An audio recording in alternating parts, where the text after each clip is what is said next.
Сәлеметсіздер ме, қымбат достар? Кіріспені ұзақ созбайық. Дәл қазір мені тыңдап отырған сәтте бір қарапайым әрекет жасап көріңіз. Жай ғана сілекейіңізді жұтып көріңіз. Қалай болды? Оңай жұттыңыз ба? Әлде тамағыңызда бір нәрсе тұрғандай, көзге көрінбейтін кедергі бардай сезім болды ма? Кейде жүн талшығым жұтып қойғандай, немесе кішкентай сүйек тұрғандай сезілетін шығар. Ал енді бүгін таңертеңгі жағдайыңызды есіңізге түсіріңіз. Ояндыңызда бірінші не істедіңіз? Тамақта жөтел? Тамағыңызды тазалауға тырыстыңыз. Қақырық тұрғандай, бір нәрсе кедергі жасап тұрғандай. Егер бұл жағдай сізге таныс болса, онда мен сізді бір жағынан құттықтаймын. Сіз суық тиіп ауырмағансыз. Сізде ангина жоқ. Сіз ақылдан адасқан жоқсыз. Бірақ бір шындық бар. Сіздің ағзаңыз дәл қазір өзіңізді өзіңіз жайлап қортып жатыр. Иә, дұрыс естідіңіз. Дәл осы сәтте сіздің тамағыңызда шағын химиялық апат болып жатыр. Ал бүгін мен сізге осы процесті қалай тоқтатуға болатынын түсіндіремін. Егер уақытында тоқтатпасаңыз, ол үлкен мәселеге айналуы мүмкін. Маған қабылдауға келген адамдардың жартысы бірдей шағым айтады. Дәрігер, тамағымда бір түйін тұрғандай сезіледі. Ал қарапайым адам не істейді? Дәріханаға барады да жалбыз кәмпитін сатып алады. Өйткені тамақ жыбырлап тұр ғой, жұмсартып сергітеді деп ойлайды. Ал енді мұқият тыңдаңыз. Егер сіздің тамағыңызда дәл осындай түйін сезімі болса, онда жалбыздан дәл қазір бас тартыңыз. Иә, тіпті сағыздағы ментолдан да. Неге? Өйткені жалбыз бұл өте күшті бұлшық ет босаңсытқыш. Ол тек иықты немесе жүйкені ғана босаңсытпайды. Ол өміреш пен асқазанның арасындағы клапанды да босаңсытады. Ал ол клапан сіздің ағзаңыздағы ең маңызды қақпа. Оның міндеті асқазан ішіндегі заттарды жоғары жібермеу. Ал сіз не істеп жүрсіз? Онсыз да әлсіреген қақпаны жалбызбен одан әрі босаңсытып жатырсыз. Нәтижесінде не болады? Қақпа ашылады. Асқазан ішіндегі заттар жоғары қарай көтеріледі. Тіпті кейде тікелей дауыс байламдарына дейін жетеді. Сіз өзіңізді емдеп жатырмын деп ойлайсыз. Ал шын мәнінде отқа май құйып жатырсыз. Жалбызды алып тастаңыз. Ментол сағызын алып тастаңыз. Сонда 3 күннің ішінде тамақтағы түйін азайғанын сезесіз. Бұл сіздің алғашқы жеңісіңіз. Ал енді бір сәт ойланып көрейік. Түнде сізді тұншықтыратын көрінбейтін күш не? Қазіргі медицинаның ең үлкен проблемасы қандай екенін білесіз бе? Тым тар мамандану. Бір дәрігер мұрынды емдейді, екіншісі тамақты, үшіншісі асқазанды, төртіншісі жүйкені. Ал адам ағзасы бір тұтас жүйе. Сіз дәрігерден дәрігерге жүре бересіз. Лор дәрігерге барасыз, аузыңызды ашасыз. Дәрігер қарайды да айтады. Тамағыңыз қызарып тұр, созылмалы фарингит. Сосын не береді? Шайғыш ертінді, спрей, кейде антибиотик. Сіз бір апта қолданасыз, бір ай қолданасыз, бірақ нәтиже жоқ. Керісінше, шырыш көбейеді, тамақ тағы да ашиды. Сонда дәрігер айтады. Мүмкін мұрыннан шырыш ағып жатқан шығар. Сізге гормоналды тамшылар береді. Тағы да нәтиже жоқ. Сосын сізді неврологқа жібереді. Ол басын изейді де айтады. Бұл нервтен, тамақтағы жүйкелік түйін. Сізге тыныштандыратын дәрілер береді. Сіз оларды ішесіз. Өзіңізді тіпті гипохондрик сезіне бастайсыз. Бірақ мен сізге шындықты айтайын. 90% жағдайда тамақтың өзі кінәлі емес. Ол тек жәбірленуші. Мынадай мысалды елестетіңіз. Сіздің пәтеріңізде емес, төменгі қабаттағы көршінің үйінде кәріз құбыры жарылды дерек. Ал сасық иіс сіздің үйіңізге келіп жатыр. Сіз не істейсіз? Ауа сергіткіш шашасыз. Бірақ құбыр жөнделмейінше иіс кетпейді. Дәл сол сияқты. Сіздің тамағыңыз күйіп жатыр. Бірақ ол ыстық шайдан емес.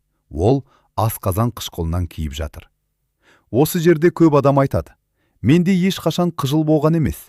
Кеудем күймейді. Мен бәрін қорталамын. Міне, дәл осы жерде ең үлкен қақпан жатыр. Біз рефлюкс дегенде бірден елестетеміз. Ауызға қышқыл керу. Және кеуде күйдіру. Бұл классикалық герб. Бірақ тағы бір түрі бар. Өте айлакер, өте тыныш. Оны дәрігерлер тыныш рефлюкс деп атайды. Ғылыми атауы ларинго-фарингеалды рефлюкс. Міне, мәселенің басым бөлігі осы жерде. Қышқыл тұман қалай тамақты күйдіретінін, пепсин деген ферменттің қауіпті рөлін және неге таңертең тамақта шырыш жиналатынын. Енді осы тыныш рефлюкс қалай жұмыс істейтінін түсініп көрейік. Бұл кәдімгі су сияқты емес, бұл тұман сияқты. Елестетіп көріңіз. Сіз ұйықтап жатырсыз, немесе компьютер алдында отырсыз. Ал сіздің асқазаныңыздан жоғары қарай өте ұсақ қышқыл буы көтеріледі. Ол бу тұз қышқылынан және агрессивті ферменттерден тұрады. Бұл бу соншалықты ұсақ болғандықтан, ол бүкіл өмеш арқылы еш кедергісіз өтіп кетеді. Өмеш мықты мүше. Оның қабырғасы қалым, қышқылға үйренген. Сондықтан сіз ештеңе сезбейсіз. Кеуде күймейді, ауызға қышқыл келмейді. Бірақ мәселе басқа жерде. Бұл улы тұман жоғары көтеріледі де көмейге қонады. Ал көмейдегі шырышты қабат өте нәзік. Онда дауыс байламдар орналасқан. Олардың сезімталдығы жібек сияқты нәзік. Тамақтың шырышты қабаты өмешке қарағанда 100 есе сезімтал. Оған литр қышқылдың қажеті жоқ. Тіпті микроскопиялық тамшыда жеткілікті. Сол сәтте химиялық күйік басталады. Ал ағза не істейді? Ол ақылды жүйе. Ол бірден қорғаныс механизмін іске қосады. Бірінші қорғаныс – спазм. Жұтқыншақ бұлшықеттері бірден жиырылады. Ағза дабыл қағады. Қақпаны жабындар, у келе жатыр. Міне, сол кезде сіз тамағыңыздағы түйінді сезесіз. Бұл ісік емес, бұл нерв емес, бұл қорғаныс спазмы. Ағза өкпеге қышқыл түспесін деп тырысып жатыр. Екінші қорғаныс – шырыш. Ағза күйген жерді қорғау үшін қалың шырыш бөле бастайды. Сол арқылы жараны жауып, қорғаныс қабатын жасайды. Сондықтан таңертең сіз оянғанда тамақта бірдеңе тұрғандай, шырыш жиналғандай, қақырық бардай сезіледі. Сіз оны жөтеліп шығарғыңыз келеді. Бірақ ол кетпейді. Неге? Өйткені күйіктің себебі жойылған жоқ. Бір маңызды нәрсені есте сақтаңыз. Тамақтағы шырышты емдеу пайдасыз. Себебін емдеу керек. Яғни, неге бұл улы газ жоғары шығып жатыр? Ал енді біздің тарихымыздағы басты кейіпкерге келейік. Оның аты пепсин. Көпшілігіңіз бұл сөзді мектептегі биологиядан естіген шығарсыз. Пепсин – асқазан ферменті. Оның өмірдегі жалғыз міндеті ақуызды ыдырату. Яғни, ет, балық, жұмыртқа сияқты тағамдарды қорыту. Бұл өте күшті биологиялық машина. Асқазанда ол өз жұмысын жақсы атқарады. Өйткені ол жерде оның үйі. Бірақ тыныш рефлюкс болған кезде не болады? Пепсин қышқыл буымен бірге асқазаннан ұшып шығады. Жоғары көтеріліп, сіздің дауыс байламдарыңызға қонады. Ал міне, нағыз триллер осы жерде басталады. Пепсин вампир сияқты. Ол тамақ жасушаларына жабысады. Сосын ұйықтап қалады. Иә, ол бірнеше сағат бойы тыныш жаталады. Бірақ ол бір нәрсені күтеді. Не күтеді? Қышқылды. Егер қышқыл пайда болса, пепсин қайта оянады. Ал енді таңертеңгі жағдайды елестетіңіз. Түнде рефлюкс болды. Пепсин сіздің көмейіңізде отыр. Сосын сіз таңғы ас ішуге шешім қабылдайсыз. Мысалы, апельсин шырынын ішесіз, кофе ішесіз, немесе қызанақ жейсіз. Тағамдағы қышқыл тамақтың шырышты қабатына тиеді. Сол сәтте пепсин оянады. Ол былай ойлайды. О, біз асқазанға қайта келдік. Тамақ жеу уақыты. Ал ол не жейді? Сіздің өз тамағыңызды. Иә, дәл сол сәтте ол сіздің тіндеріңізді ыдырата бастайды. Сондықтан тамақтан кейін тамақ жыбырлайды. Жөтел пайда болады. Тамақты тазалағыңыз келеді. Бұл кездейсоқ емес. Бұл өз тіндеріңізді өзіңіз қорыту процесі. Енді бір сәт ойланып көріңіз. Соңғы бір сағатта сіз неше рет жұтындыңыз? Егер жиі жұтсаңыз, бұл сигнал. Ал енді ең маңызды сұрақ. Неге бұл газ мүлдем жоғары шығады? Біздің ағзамызда сфинктерлер бар ғой, яғни қақпалар. Олар бәрін мықтап жауып тұруы керек. Онда неге олар жұмыс істемейді? Бірінші себеп, ең қызығы, асқазан қышқылының аз болуы. Иә, сіз дұрыс естідіңіз. Бізге барлық жерде айтады. Қызыл болса, қышқылды азайту керек. Антацид ішіңіз дейді. Бірақ көптеген жағдайда мәселе керісінше. Асқазанда қышқыл аз. Төменгі сфинктер арнайы датчикпен жұмыс істейді. Егер асқазанда қышқыл жеткілікті болса, ол қатты жабылады. Дәл су асты қайығындағы люк сияқты. Ал егер қышқыл аз болса, сфинктер босаңсып кетеді. Сигнал алмайды. Кішкентай саңылау пайда болады. Сол саңылаудан қышқыл буы жоғары шығады. Ал сіз не істейсіз? Қызылға қарсы дәрі ішесіз. Қышқыл одан да азаяды. Сфинктер одан да әлсірейді. Нәтижесінде пепсин жоғары, одан да жиі ұшады. Бұл тұйық шеңбер. Дене қалпы рефлюкске қалай әсер ететінін, қандай тағамдар клапанды ашып жіберетінін және тамағыңыздағы түйінді жоятын нақты 5 қадамды толық түсіндірем. Бұл таза механика. Айнаға қараңызшы. Қазір қалай отырсыз? Көп адам дәл осылай отырады. Иық ішке кіріп кеткен, арқа бүгіліп тұр. Бас мониторға қарай алға шығып кеткен. Таныс көрініс пе? Осы қалыпта сіз не істеп отырсыз білесіз бе? Сіз өзіңіздің асқазаныңызды екіге бүктеп отырсыз. Асқазанға үлкен қысым түседі. Ал қысым артқан жерде не болады? Ішіндегі заттар жоғары итеріледі. Егер оған тағы бір нәрсе қосылса, мысалы артық салмақ, онда жағдай тіпті қиындайды. Іштегі май асқазанға үнемі қысым түсіреді. Бұл дәл тіс пастасының тюбигін қысқан сияқты. Қысым түскен сайын ішіндегісі сыртқа шығады. Осындай адамдарда біз жиі бір диагнозды кездестіреміз. Ол диафрагманың өнеш тесігінің жарығы. Бұл кезде асқазанның бір бөлігі кеуде қуысына шығып кетеді. Соның салдарынан клапан дұрыс позицияда тұрмайды. Ол толық жабыла алмайды. Яғни, мәселе тек химияда емес, механикада бұзылған. Енді тағы бір маңызды нәрсе туралы сөйлесейік. Тағам. Көп адам білмейді. Бірақ кейбір өнімдер бар, олар тура мағынасында рефлюкске жол ашып береді. Біз жалбыз туралы айттық, бірақ жалғыз ол емес. Мына өнімдерде қауіпті. Шоколад, майлы тағам, ал ең күтпегені газдалған сусындар. Неге? Өйткені газ асқазанды керім жібереді, ал керілген асқазан қысымды жоғары жібереді. Сол кезде қышқыл буы өмешке қарай атылып шығады. Бұл жай ғана болжам емес, бұл физиология. Егер сіз өзімізді осы сипаттамадан танысаңыз, егер тамақтан кейін жөтел пайда болса, тамақты тазалағыңыз келсе, таңертең дауыс қарлығып тұрса, онда әрекет ететін уақыт келді. Бірақ бірден күрделі операциялар туралы айтпаймыз. Алдымен сіз өзіміз жасай алатын қарапайым қадамдардан бастаймыз. Біздің бірінші мақсатымыз жауды жуу. Естеріңізде ме? Пепсин тамақта жабысып отыратын вампир. Оны қарапайым сумен жууға болмайды. Неге? Өйткені су бейтарап, ал кейде тіпті сәл қышқыл. Пепсинге ол әсер етпейді. Керісінше, кейде оны белсендіріп жібереді. Пепсинді жою үшін не керек? Сілті. Бірақ бұл жерде бір маңызды ескерту бар. Біреу сияқты ас содасын қасықтап ішудің қажеті жоқ. Бұдан әлде қайда қауіпсіз әдіс бар.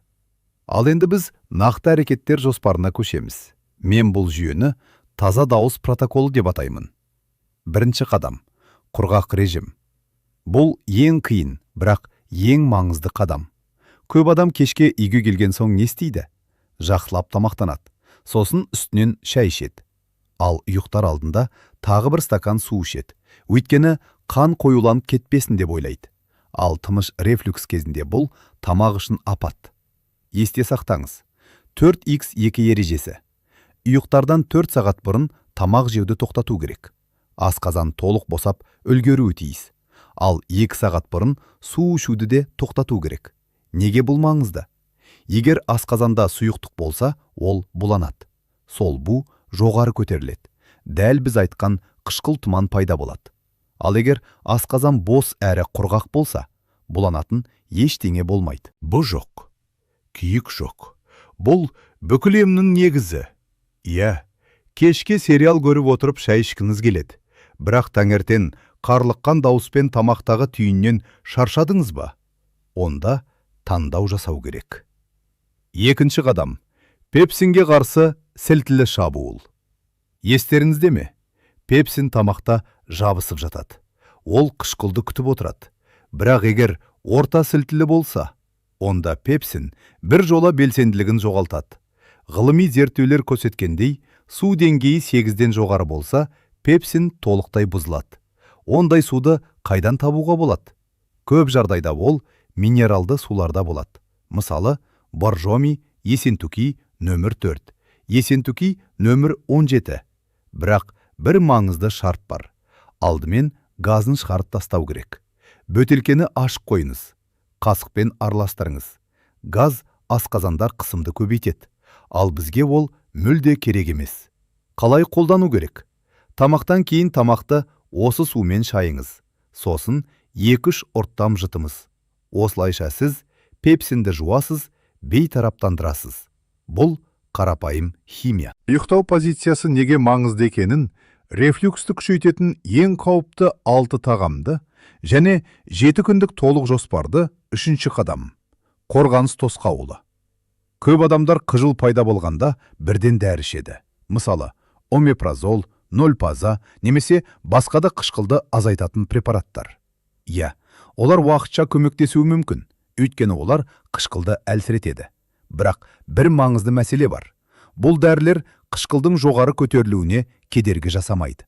Яғни, қышқыл бәрібір жоғары шыға береді. Бізге не керек? Бізге есікті жабу керек. Осы жерде арнайы препараттар көмектеседі. Олар альгинаттар деп аталады.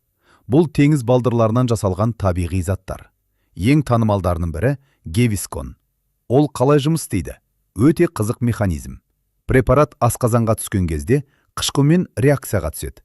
Сосын қалың көбікке айналады. Бұл көбік асқазанның үстінде қалқып тұрады. Дәл тығын сияқты. Яғни ол қышқылдың бу мен газдың жоғары шығуына физикалық тосқауыл жасайды. Қалай қабылдау керек? Тамақтан кейін 20 минуттан соң және міндетті түрде ұйықтар алдында. Сіз бір қасық ішесіз. Ол асқазанның үстінде қорғаныс қабатын жасайды. Сол арқылы түн бойы қышқыл буы жоғары көтеріле алмайды. Бұл түнгі қорғаныс. 4-ші қадам. Сфинктерді жаттықтыру. Енді ең қызық кезеңге келдік. Бірақ мұнда өте мұқият болу керек. Естеріңізде ме? Біз бір парадокс туралы айттық. Кейде рефлюкстің себебі қышқылдың аз болуы. Егер асқазанда қышқыл жеткілікті болса, төменгі сфинктер тығыз жабылады. Ал қышқыл аз болса, клапан босаңсиды. Сондықтан кейбір жағдайда асқазан қышқылын біртіндеп арттыру қажет. Бұл үшін кейде бетаин гидрохлориді бар препараттар қолданылады. Олар асқазанның қышқылдығын арттырады. Сфинктер сигнал алады. Сосын қақпа тығыз жабылады. Бірақ өте маңызды ескерту бар. Егер сіздің тамағыңыз әлі күйіп тұрса, немесе асқазанда жара болса, онда бұл әдісті қолдануға болмайды. Алдымен, тамақты емдеу керек, шырышты қалпына келтіру керек. Тек содан кейін ғана сфинктерді жаттықтыруға болады. Және мұны міндетті түрде дәрігердің бақылауымен жасау дұрыс. 5-ші қадам. Гравитацияны пайдалану. Біз жер планетасында өмір сүріп жатырмыз. Мұнда гравитация заңы жұмыс істейді. Егер сіз горизонталь күйде жатсаңыз, асқазан ішіндегі сұйықтық пен газ өмешке оңай көтеріледі. Көп адам не істейді? Екінші жастық қояды. Бірақ бұл қате. Өйткені сіз тек мойынды бүгіп қоясыз, ал асқазан сол қалпында қалады. Дұрыс шешім қандай? Бүкіл денені көтеру. Идеал нұсқа сына тәрізді арнайы жастық. Ол белден бастап жоғары қарай көтеріледі. Немесе қарапайым әдіс бар. Төсектің бас жағына 15 сантиметрдей биіктік беріңіз. Мысалы, кітап, тақтай немесе басқа тіреу. Сонда гравитация асқазан ішін төмен ұстап тұрады. Бұл өте қарапайым, бірақ өте тиімді әдіс.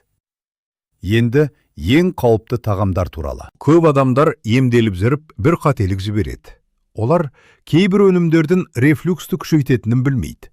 Мына тағамдарды уақытша алып тастаңыз. Кофе, Қою шәй, шоколад, газдалған сусындар, шикі пияз бен сарымсақ, алкоголь. Әсіресе сыра және құрғақ шарап. Ал не жеуге болады?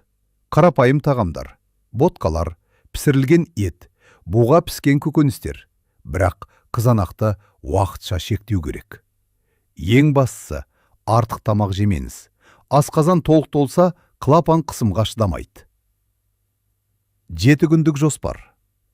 Егер сіз осы ережелерді бір апта сақтасаңыз, өз ағзаңызды танымай қалуыңыз мүмкін. Есте сақтаңыз.